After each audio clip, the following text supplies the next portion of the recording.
At the Feet of the Spiritual Master, Leelas by Avatar Adi Da Samraj.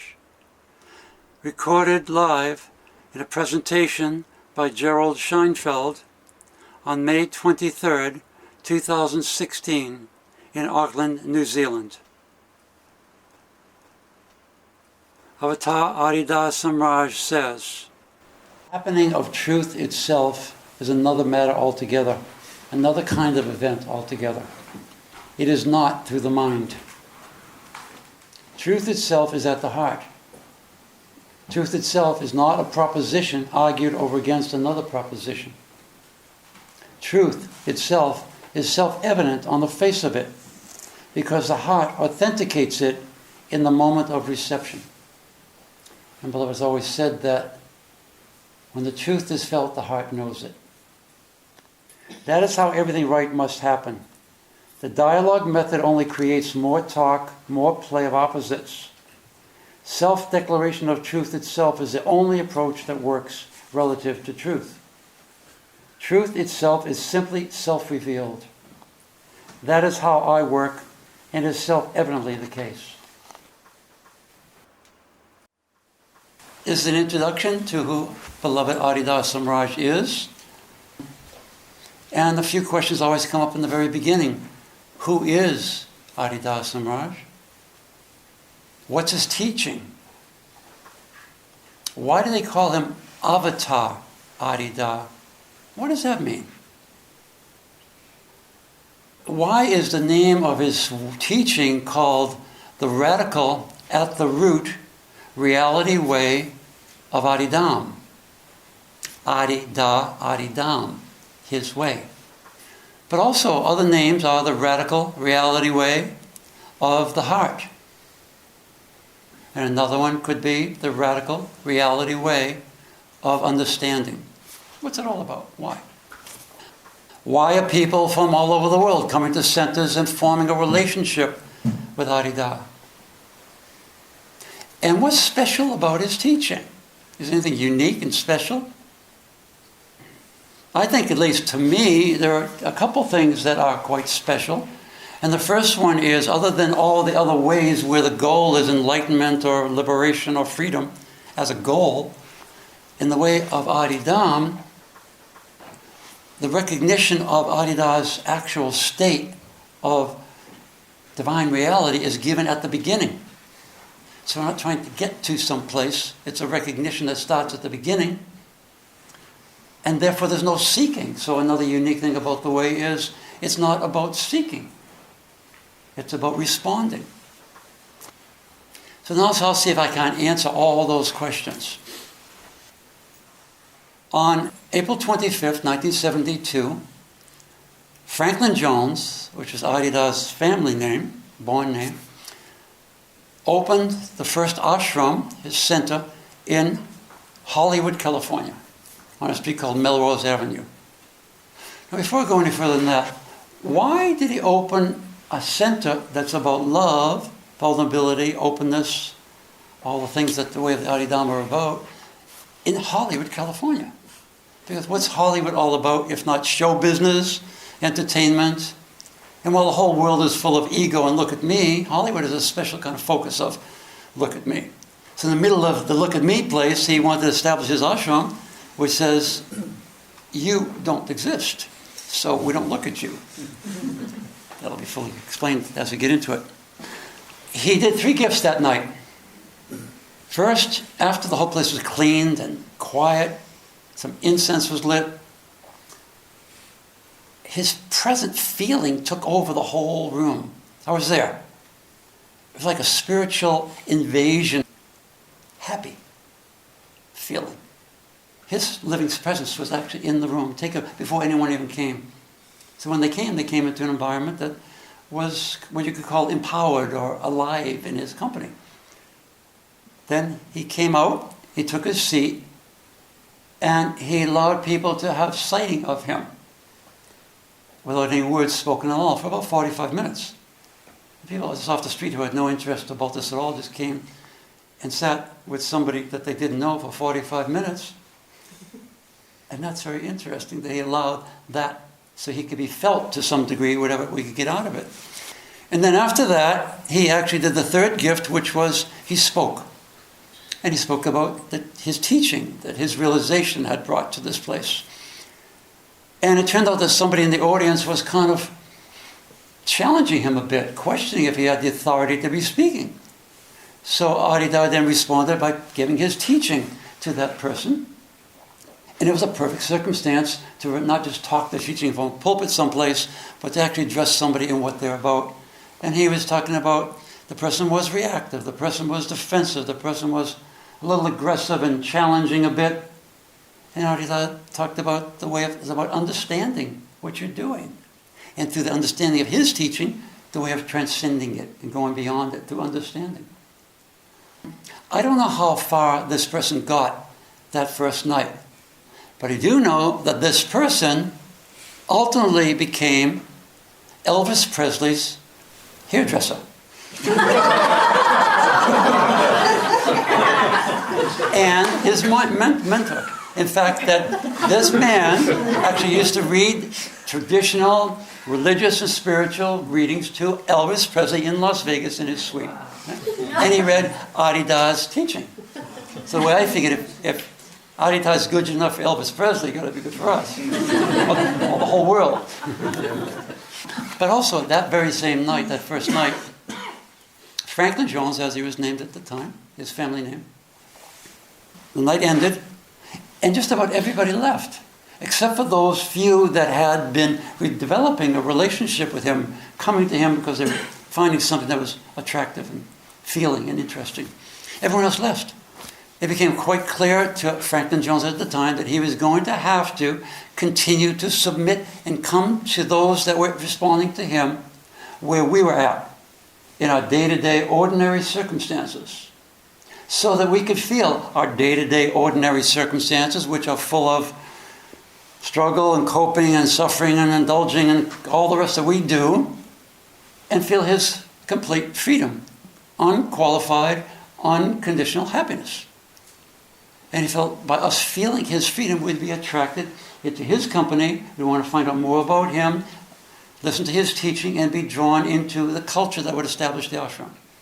So his first work was to come to us and reveal his free state, not sitting on the altar and just saying, "Come to me," but he actually got engaged us. So I'm going to tell you a lot of stories about how that happened and how we responded to it.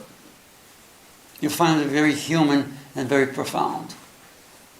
But then he also said, once you actually become sensitive to my freedom, to my state, and you start responding to that state with interest, with feeling, trust, and all the qualities that come up, he said, then when you have some devotion about recognizing who I am, I'm going to stop coming to you, and you should come to me with your devotion. Now, I wish he'd never stopped coming to us. But then I got, in telling these stories and leelas is an ancient term for the stories about an enlightened being. So, we're telling leelas tonight. I felt that I really wanted him to continue coming to us because of the stories I'm going to tell you.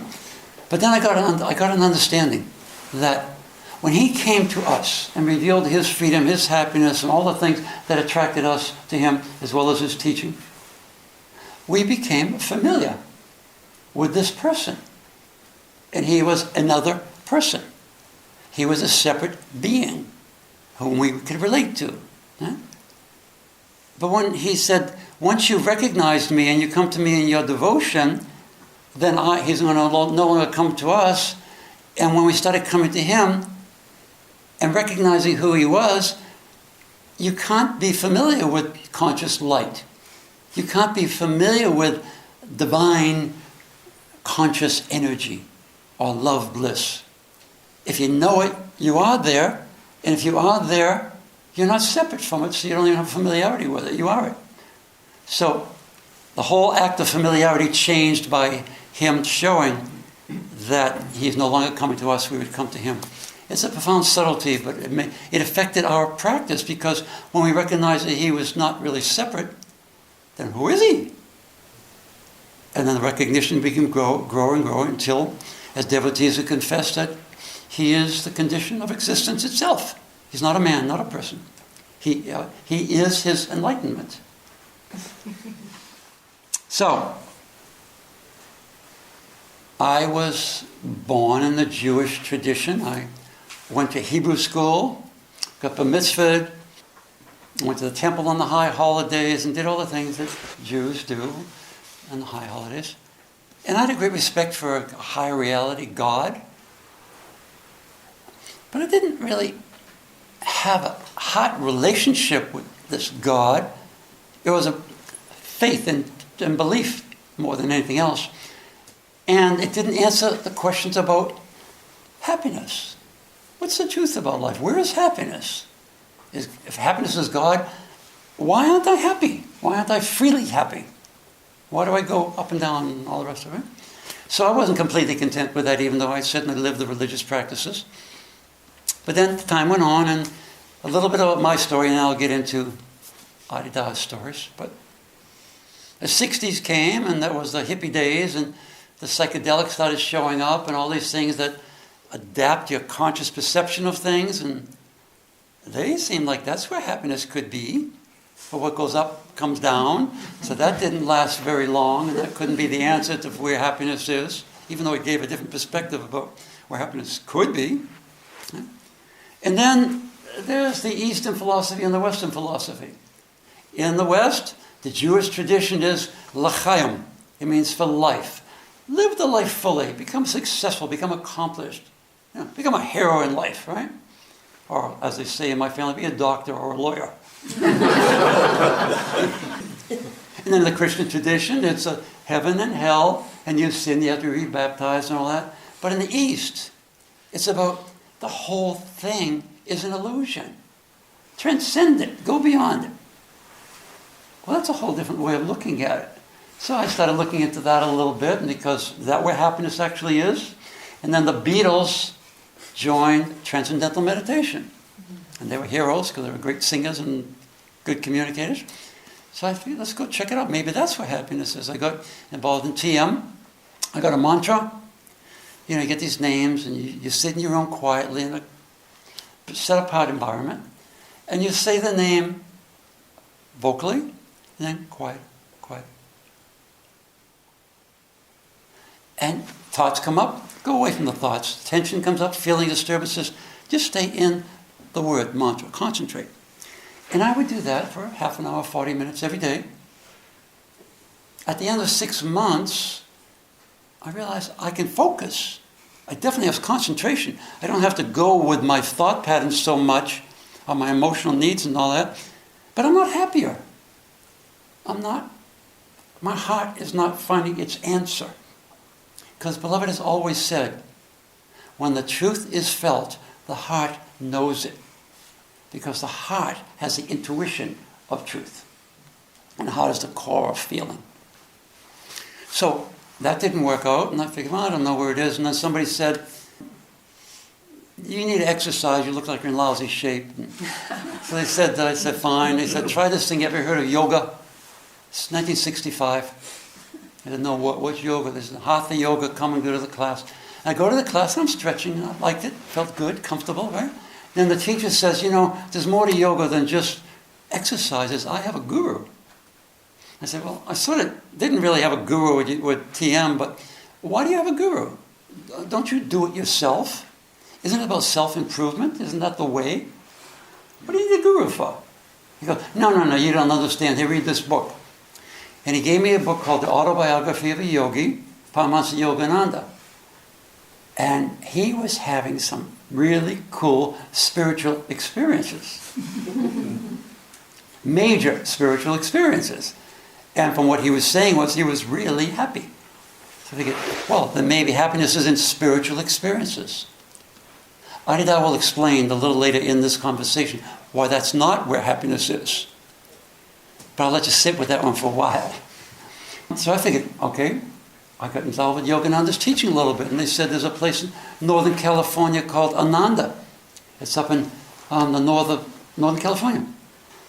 And a lot of his devotees are there. One of his senior devotees, Yogananda's senior devotees, Swami opened this ashram up. There's a whole bunch of people living out in the country. I should go up there. So I went up there, and everybody was dressed in white. And the guys had beards and long hair, and they talked really soft. And the ladies were really pretty with natural features and all that, long hair, whatever, and they spoke really soft. And I figured, there's no conflict going on here. Kriyananda was a Swami that started this ashram. There's no conflict. I like these people. And I'd like to hang out and get to know these people. I wouldn't mind wearing white and speaking soft. It's kind of like my 60s days when everything was mellow. You know? I could get in there. So they started introducing me to some of these people. Right? And everybody seemed that the guys all had Swami names. Swami such and such, Swami Yoga such and such, Swami. And I had so many Swami names, I figured, enough. So I made a joke.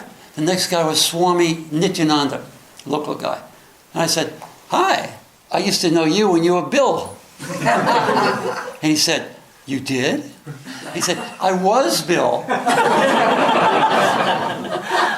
And then everybody started patting me on the back and going, you belong here, you're psychic, you're spiritually awake, this is your place to be. I said, it was a joke.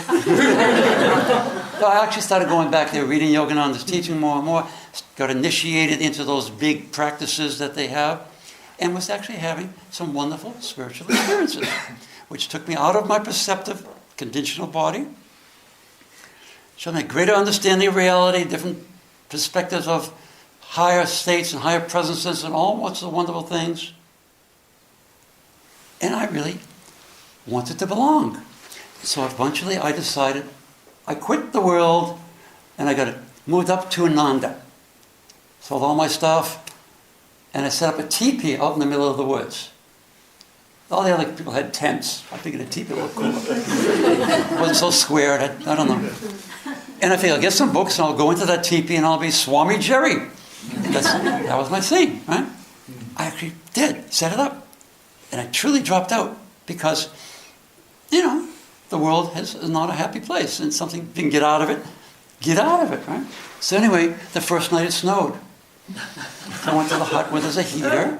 I slept there on the floor. And the next night it snowed. Third night it snowed. So I went to Swami Kriyananda. What's with the weather? And he said, this is Northern California. It snows here all the time. So I said, well, when's it going to stop? He goes, in the spring. I said, okay, I'll tell you what. I'm going to go to Los Angeles. I'll come back in the springtime to start my renunciate life. I was serious. And if you were in that situation, maybe you could be too, because it was cold. So my attitude was, he gives me the big eyebrow, like, you call that the way to start a renunciate life? But he said, don't ever leave the master. And I said, I've been with Yogananda 3 years, been initiated into Kriya Yoga, all sorts of spiritual experiences. I'm not leaving. I'm just going to go wait until it warms up. Almost enough about me. But I'll share, as the stories go on, how this all relates.